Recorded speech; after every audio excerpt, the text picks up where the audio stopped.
Kanivakadan bugün Çekiruruk'tan çıkat. Bardık dalili menen Kuday buyursa.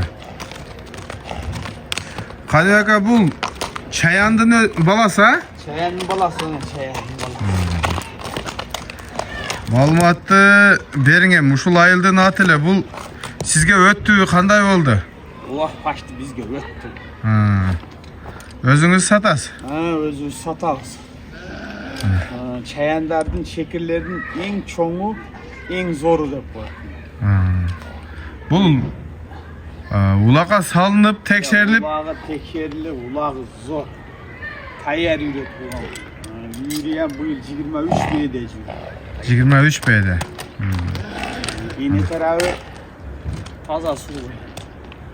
Surgoyon bu? Enesi. Yeni su. Bul kimdin үйүрүнөн чыккан Каныбек өзү? Bunu çayandı baldar pul toplaşıp bir yıl kılışkanda Albizede Bayaman'da жүргөндө 10.000 so'mdan bu bir koşu bir yıl kılıp Çayandı koyuşkan. Her bir bege 10.000'den beri koyduruşkan. Dedik bu şunda koygonbuz deyip bирок менен 10.000 sana bergen toşuna görgөнüm yok, ошентип канам. Жо, ошондой болгон өзү негизи. Бул жашы канча болуп калды азыр? Жашы жаңасы болду. Жаңасы. 4 жаш экен да? Ооба, 4 жаш. Эң чаяндардын зору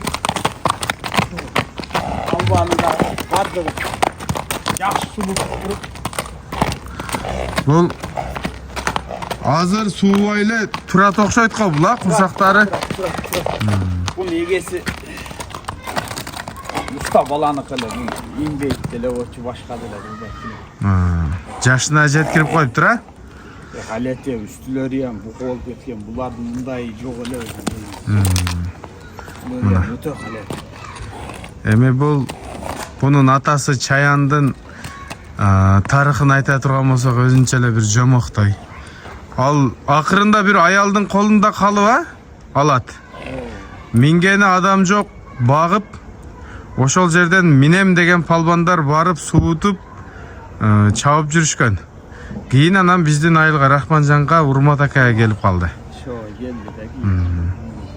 Ден соолугу, буту колу баары. Буту колдор тат элге.